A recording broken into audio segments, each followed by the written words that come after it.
Hey Canucks fans, free agency opens today. How are you feeling?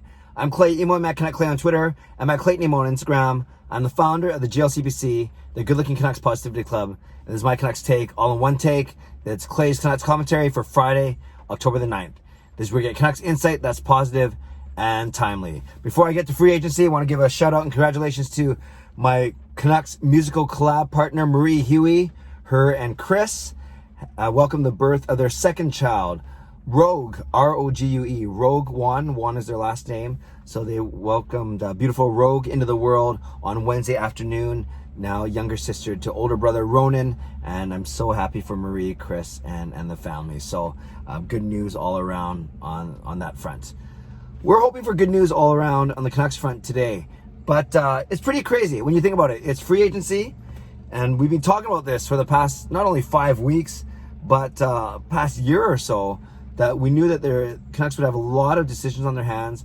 And we could conceivably see a scenario where the Canucks don't re-sign any of Jacob Markstrom, Tyler Toffoli, or Chris Tanev. And they've had Troy Stecher potentially walk as a UFA, no buyouts, and no trades.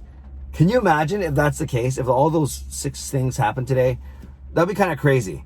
But it's not out of the realm of possibility. Last night before I went to bed, between midnight and 1, I put a poll question up saying, how are you feeling? How are you feeling, Canucks fans, today? And then that, of course, continued today, this morning. 500 votes, over 550 votes already. And I gave 4 options. How are you feeling? Calm, excited, nervous, or scared? Nervous is leading at 46%. Scared is 22%. Excited is 19%, and calm is at 13%. Well, it's funny. Nervous, scared, excited, and calm. Those are probably 4 things that Marie was feeling when she was giving birth a couple days ago. But yes, 46% of you are saying nervous. So almost half of you are saying that you're nervous about today, and rightfully so. I think a couple things that, as I'm thinking out loud here, is I'm always going to give Jim Benning the benefit of the doubt, at least to start off, because yes, there is a chance that our big 3 go, Markstrom, Toffoli, and Tanev. But I would truly withhold judgment. I will. You can do whatever you want, but I know a lot of people won't. But I'll withhold judgment until I see the bigger plan, the bigger piece, the other transactions that may not happen exactly today at 9 o'clock. It may take a few days to go through. The same thing, and that kind of goes with Tyler Toffoli. I just have this gut feeling that they're going to circle back to him, and maybe get him signed, especially if if he really wants to come back here, and as long as he's not upset that the negotiation didn't move that far. Troy Stecher, I also see as a potential chance to loop back to, but a guy like Jacob Markstrom, a guy like Chris Tanev, if we don't get them signed today, I think their good is gone from a standpoint of you don't just loop back to Jacob Markstrom. I think he'll be someone that gets scooped up today if the Canucks don't indeed sign him. So that's crazy, right? We talked about Jacob Markstrom. We talked about Oliver Ekman-Larsson, how those were the 2 priorities at the start of the week. And it sounds like those will still be the 2 priorities today. But yeah, I'm going to finish recording, going to go up to my office, upload this, and it'll be 9 o'clock. So we'll see what happens. So let's look at the scenarios really quickly.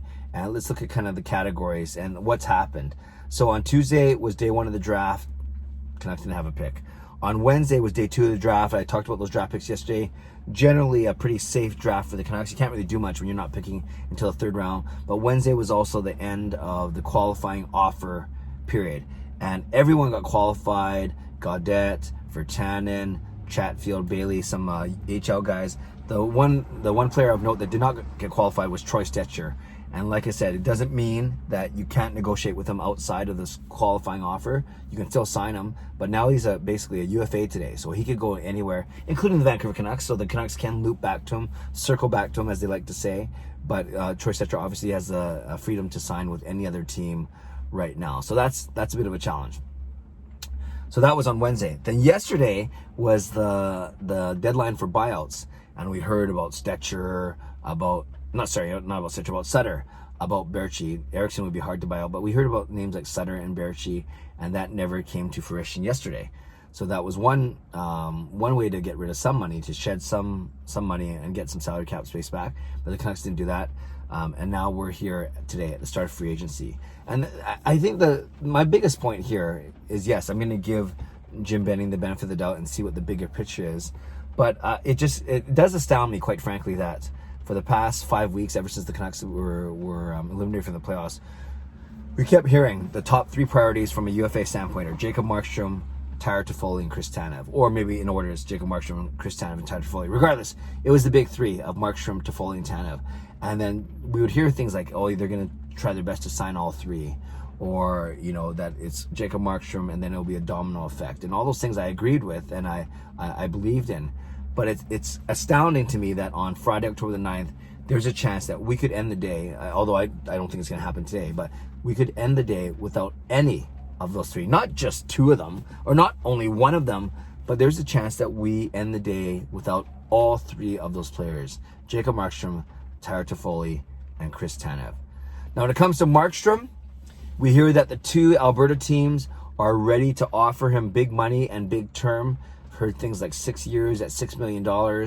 And I don't think the Canucks want to go that long nor that high when it comes to term and money. How much of a, quote, discount is Markstrom willing to take? Then I just said they don't want to go that long with term. But then I read another report that's saying they've offered him 7 years, but probably not at $6 million. And then, of course, if the no move thing is a big thing, which I'm sure it is for Markstrom's camp, then Demko is likely as good as gone. But then you got to maximize, extract as much value as you can for Thatcher Demko. But that one's a tricky one too, because he has such a small sample size. He played well in the playoffs when he was thrust into action, but is that enough to sell other GMs throughout the league?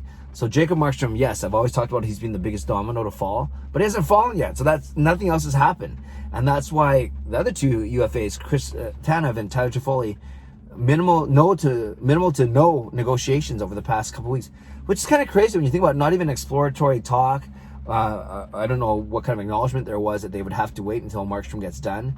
But then this Oliver Ekman-Larsson thing gets thrown in there, and now that's really taken up a lot of the Canucks' time and attention, it sounds like. So all to say, of those 4, calm, excited, nervous, and scared. I'm not really nervous, actually. I don't get nervous, but I won't say I'm calm either. But am I scared? I'm not scared, but I'm not excited. This is a horrible poll question if I can't even answer one of them.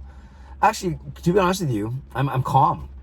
I'm actually calm, but I'm willing to kind of step back and see the big picture as it develops. Having said that, I have some meetings today, but I'm going to do my best to actually do quick videos, though, anytime the Canucks do anything of note. But we will see how that goes, depending on how my workday goes. But I know that a lot of you will keep me up to date on Twitter as well. So we'll see what happens. 46% of you are saying nervous. So that's my question of the day is, how are you feeling, YouTube watcher, about the Canucks, about what's going to happen today? Are you calm? Are you excited? Are you nervous? Or are you scared? Leave a comment below. I love to read, react, and reply. As always, subscribe if you like to. Like this video if you like to. Stay safe, stay healthy, enjoy the day. Should be an exciting day, not only for the Canucks, but around the league. But we'll see what happens. God bless, and go Canucks go.